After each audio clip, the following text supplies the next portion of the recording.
Welcome to Culture and Culinary. Today we have a very special guest, Porsha Williams. How you doing? I'm doing good. Thank you for having me. Thank you. I was doing good until you gave me the shot of Henny. No, me. So we had a shot of Henny and it was a double shot, and so we both over You here. didn't say it was a double shot at first. You didn't ask. I said, are you a heavy hand when you pour? I don't recall that. Yeah, because you took the double shot. So all this is because I'm from Monroe, Louisiana, and she holds that against me. I don't know why. I'll let y'all figure out why she's holding that against me. Google that. I don't know who else is from Monroe, Louisiana. So now we got the shade part out the way. Let's get things started. So how'd you get started in TV? So I got my start on the Real Housewives of Atlanta. Mm-hmm. Yeah, I was married at the time, and I was a fan of the show, but I just never pictured myself doing anything like that. A girlfriend of mine sent my information in, and then they were like, oh, are you having an event? And I did a charity event, and then the rest was history. Wow. And then after that, I transitioned into, TV hosting with Dish Nation and chat room, et cetera. So it just spun from there. And it's interesting because when I was doing my research, I thought it was interesting that the civil rights background and all that. So can you talk about how that's kind of helped prepare you to be in the spotlight? Because you've dealt with criticism, obviously. Yeah. How has, I guess, your civil rights background helped in more your philanthropic things as well as dealing with the spotlight? I would say in dealing with the spotlight, there's nothing that can really prepare you. It's a complete difference. Because when you're in the spotlight on a TV show, like a reality show, you're being judged on your life, and you have so many different opinions. Whereas when you are fighting for someone's rights, it is from your heart and you don't give a damn what anybody thinks. But yes, you do feel judged if you are just living your everyday life and someone says, hey, I don't like the way you cook them eggs. Them eggs look ugly. Them eggs are overcooked. Right. You would feel away. But for me, if I am fighting for someone's rights or someone who's been wronged, a black person who's been wronged, I don't care what anybody says. I'm standing for what's right regardless. So I don't care about any criticism in that realm. But in the TV realm, if in the beginning, if you don't have thick skin, it could bother you. You developing that thick skinness. My bad. How? I was listening to the Kendrick Lamar Drake beef, and then the whole BBL Drizzy came out. So that's what I was thinking. I ain't got no about, BBL. Hold on. Is that shade? No, not shade at all. I'm just saying it's just getting worse. It's getting worse. How have you dealt with that over the years, developing that thick layer? Yeah. So I will say at the end of the day, I don't care how thick your skin is, like you, or how thick you are with your thick skin, you are gonna be sensitive to certain things. You know what I mean? Yeah. I would say in the beginning, it was really difficult for me because I thought everybody loved me. Like I was Atlanta's princess, you know, but then you get on a show and then you say crazy things and then other things happen and then you're like, what? You don't love me. You talk about me, Yeah. It affected me at first in a way where I was like, I don't know if I could do this. But then you get paid. and you're like, oh, it's not that bad. I'm actually good. I'm gonna figure out how to maneuver this thing. And my biggest thing in the beginning was to learn how to monetize being on television. So very, very early on, I started my company, Go Naked Hair.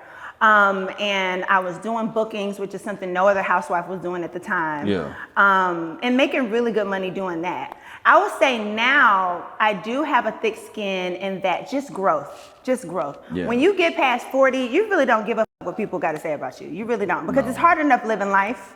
And when you get to 40, anybody that's speaking on how you live in your life, it's like, okay, well, this is how I've had to deal with the cards I've been dealt. How are you dealing with yours? Right. So you don't really care as much. Yeah, and one thing I found interesting, it's a pleasant surprise. So you're an Amazon influencer. Yes. So tell me a little bit about how that came to be and how that process and how you're enjoying it so far. Okay, so yes, I'm an influencer for Amazon Live. So I go on live and I present these products that I love from Amazon because I'm actually obsessed with Amazon, honestly. But it's full circle because when I was young, I was probably like 12 and 13, I would set my camera up like this in my room and I would go around the house and get different things from my mom. You remember how they used to always wear the big shoulder pads? Yeah. So I would sit there with like a satin dress crossover green with the big shoulder pads, all her jewelry, get all the accessories, set it up behind me. And I had a show called Porsha's World where I would present all these products and literally I would be in my room for hours doing this. And so with Amazon, I do that same thing. selling different products that I endorse, I really care about.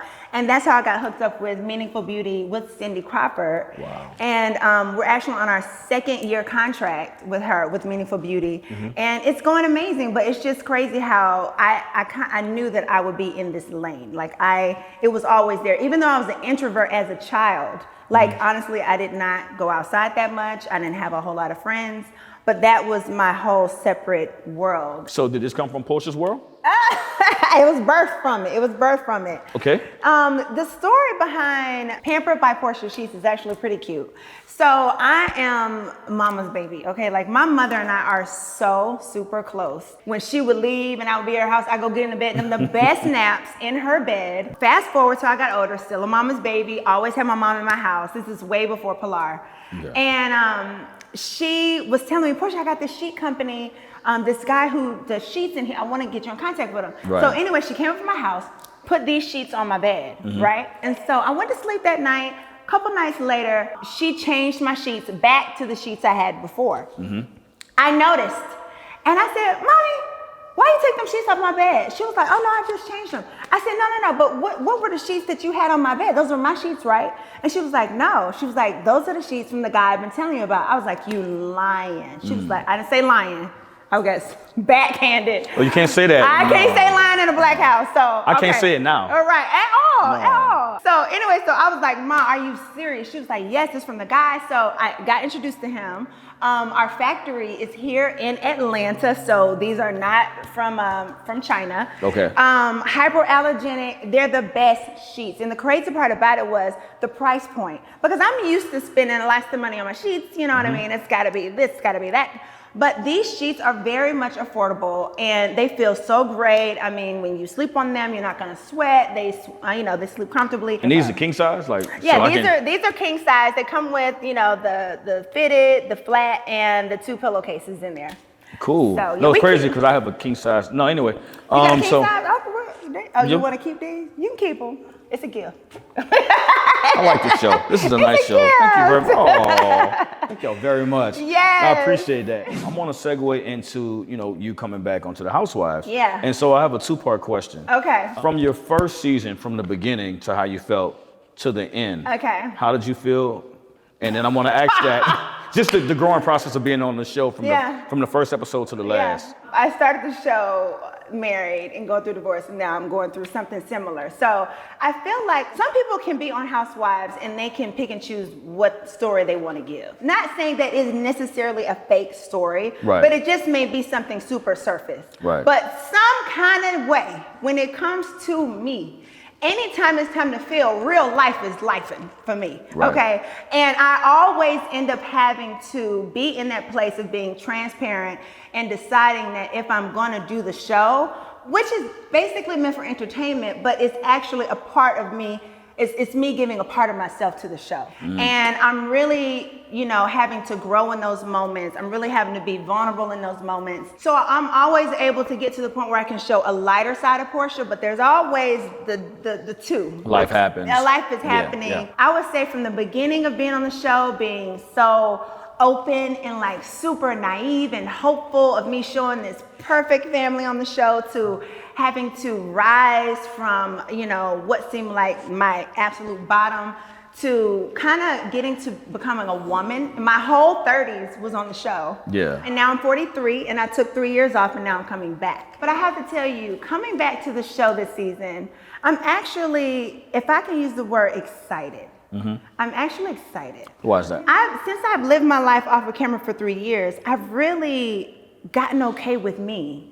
I've gotten okay with how I make choices in my life. I trust myself. So wherever I am in life, I trust that that's where I'm supposed to be because I know I'm being my most authentic self in those moments. So I'm ready to just be open. As much as you could tell me, what made you decide to come back and how did that process go for you to come back? Like who reached out to who? How did everything get started? Well, I have definitely been enjoying the soft life. It's been amazing for me. I afforded it myself, but then I also had a companion who afforded it with me as well. When I left Housewives 3 years ago, I planned to. I have a daughter, and I needed to take time in real time for her. And I knew I was going to do that. And I made sure my finances were lined up in such a way that everything would remain the same during that. However, things change in life. Financial situations change in life. And if you are a woman like me who can wake up and be Porsha, you know, I could be Porsha at home, chilling, looking crazy, without the wig, without the makeup. But if I can also pop it back on and go make that check, you know, go make that bag, I'm gonna do that too. Yes, so, you know, I think that played a big part, wanting to come back and have the income. And then secondly, I really do love housewives. Like, I'm not that type of celebrity who uses something to get to a certain place and then dogs it or talks about it. Like, I always have supported the girls on the show. I've always rooted for them no matter what. And so I feel like it's good to bring back my fun energy to the show. You kind of told me how you're feeling going into it.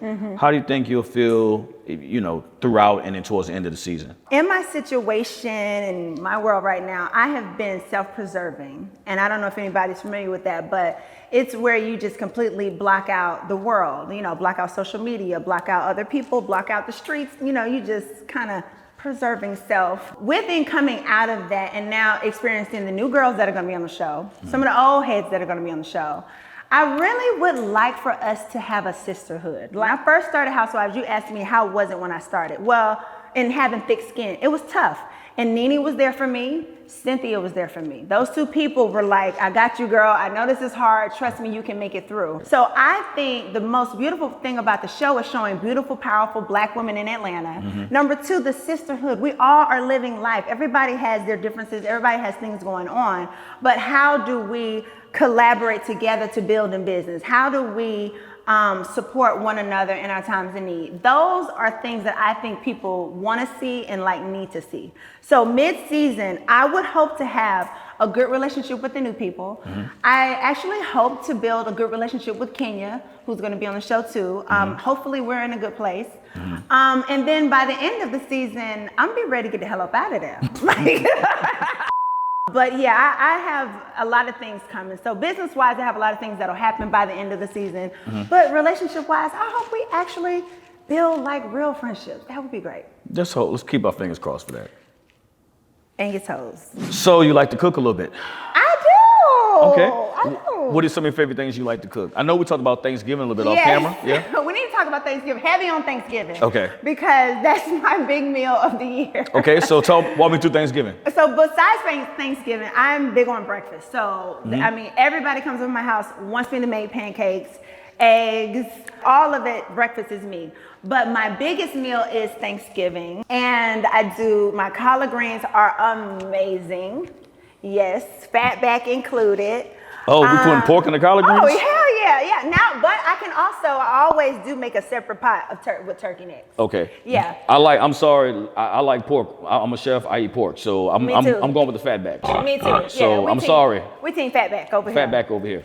Because I was taught to cook a lot of the food from my mother and my grandmother. But most importantly, we have a family friend called Reverend Horton. And he taught me how to cook. So I cook like an old pastor from down south. That's like how I cook. Let me tell you something else. My turkey is literally the most tender turkey. And I'm one to still support people around turkey time just because I know mine's so good. It's the one that you'll heat up in the end of the week. It's still good. The one you get from Popeyes or the one you make yourself? No, the one I'm cooking. Okay, my bad. Turkey. I didn't know. I thought you were just trying to slide me in. No, my turkey is the type of turkey that it can be left in the refrigerator and you can go back for it 3-4 days later and it is still delicious. Why don't we cook today then? Okay, I'm down. So I tell you what, I'm not gonna do Thanksgiving because it's almost summer. But a little birdie told me that you like steaks, you like pasta. Yes. So why don't we do like a bone-in ribeye, like a surf and turf situation? Okay. Bone-in ribeye and a lobster tail. Okay, man. Let's do this. Let's do this. I'm down. Hey, we finna go to the kitchen, put some aprons on. Culture Culinary, Chef Jaaion, Porsha Williams, the Thanksgiving chef, and we'll be right back. The Thanksgiving. Welcome back to Culture Culinary. You ready to cook? I am. Let's do this. Before we cook, you was late. You gotta take a shot. Who was late? You was late. Me at never. Your driver was late. But I say all that. I'll take a shot. All right, let's do this. I'm ready to take a shot. You had the Hennessy just. Oh yeah, I always can tell where it is. It doesn't matter where it is. I'm gonna find it. Okay. Yeah. All right. So I will pour the shot. Nah, pour the shot. Because remember, you gave me a double. Remember that? I don't recall. Yeah, I got you. Okay. I'm going to return the favor. Drizzy shot. There you go. It's a BBL shot? Mm-hmm. What we toasting to? Okay, we are toasting to me being on the cooking show. And get through this segment sober. Yes. Ooh, I don't know about the second part. All right. Yes. Okay. And cooking them steaks all the way. Yes, all the way. It's a medium. Yes. Medium plus. Oh, I'm not gonna say that on camera. Medium plus. No more medium plus. We do medium well. So let's do this. So what we're gonna do today is we're gonna do a surf and turf. So I have a bone-in ribeye from Midtown Butchery. We have onions, peppers. We have an herb mix. We have garlic. We have 21, 25 size shrimp. What we'll do is we'll start. What's that? This will be for the sauce. We're gonna do heavy cream. I love cream. Yeah, cream. Do white wine and a little blackened spice. So what we'll do is this. We're going to take 2 teaspoons. A pinch. A pinch. Or You ain't doing it right. Okay, well show me how. You gotta do it like Here, this. you come on this side. You gotta do All it right. like this. Like Salt Bae. Like Salt Bae do. Okay. And actually, I like a lot of salt because my mama said it's good for you. Is this Himalayan? No, this is kosher salt. So you want to use kosher salt because it's evenly flaked, and you can see on here how evenly distributed it is. Himalayan salt is really good, but it's not as potent as. It's very fine, yeah. Yeah, it's not as But I potent. will say this about Himalayan salt. You can eat as much Himalayan salt as you want.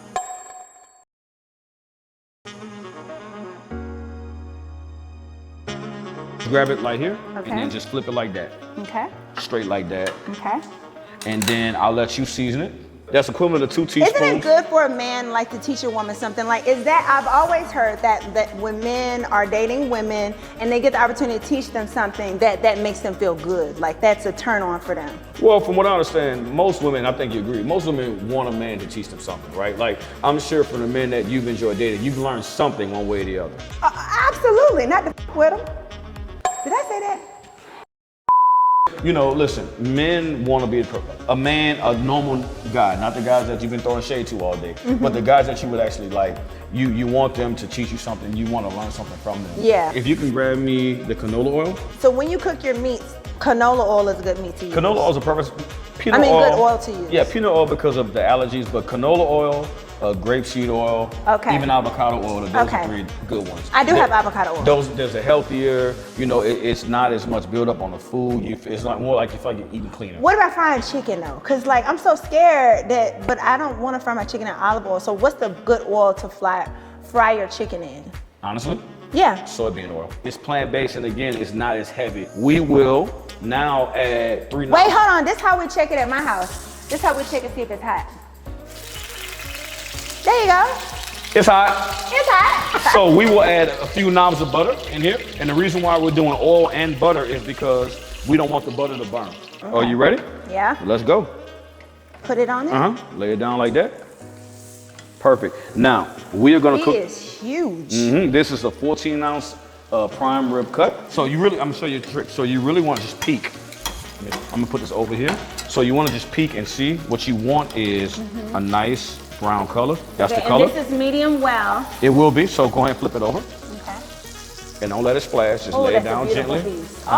Now, you're gonna put 2 knobs of butter in here. Put it where, right here? On the side. On the side, okay. One on the other side. Okay. We'll take a little herb mix here. So this is a mix of tarragon, sage, and rosemary. And we'll just sprinkle it in here. You smell the aroma? Oh, God. And then we'll take our minced garlic. So we'll put a little bit in here for now because we're gonna do that. So you want here?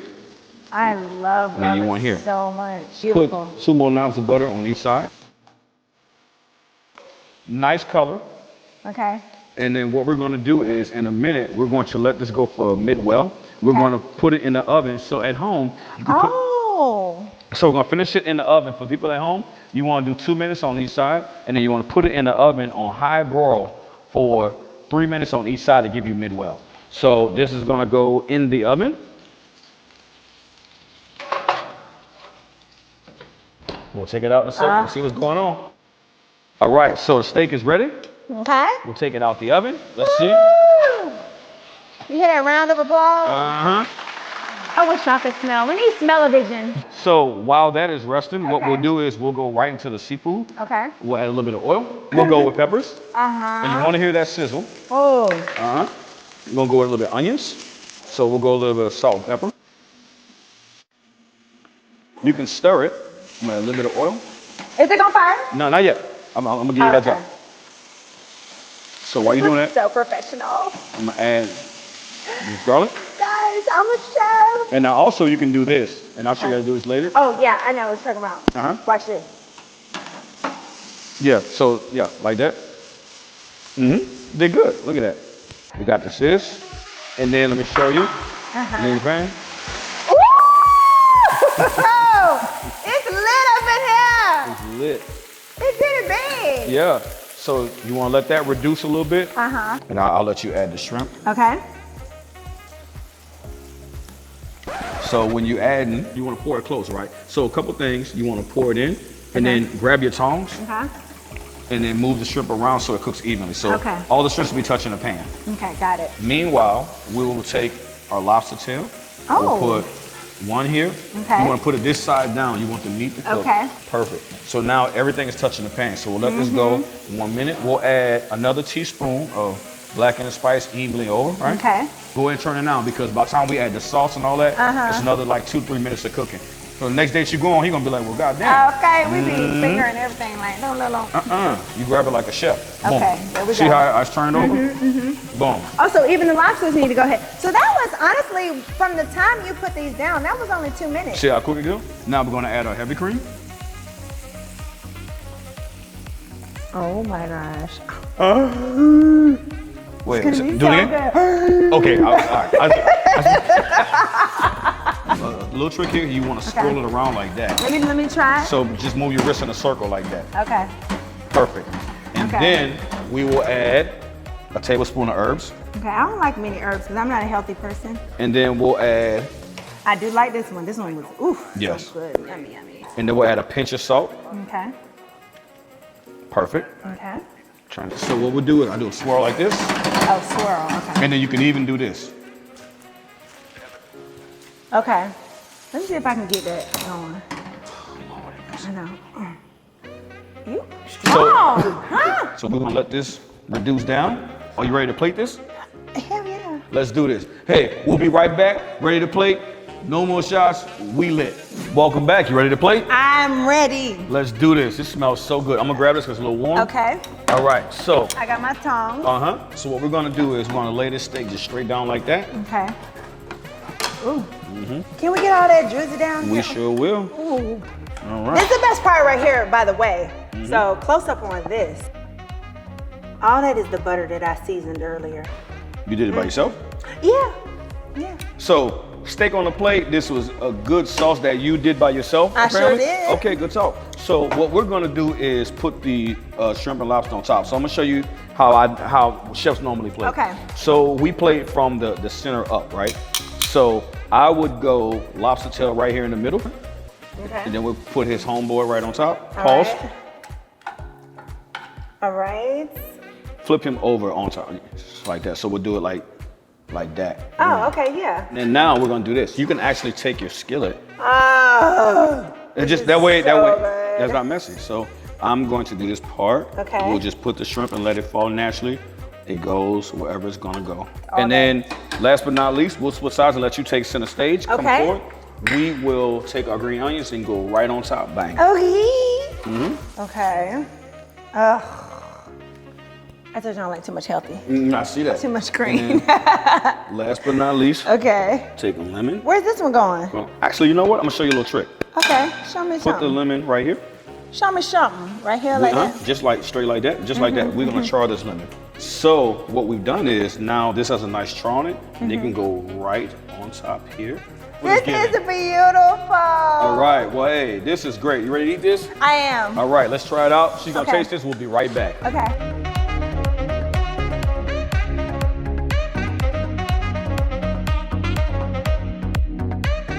So For you me? make me cut it? Yes, please. All Cut right. it. All right, let's And cut yeah, right this. there in the, that's the spot. Right. Yeah. I will let you have at it. Okay. Let's go for it.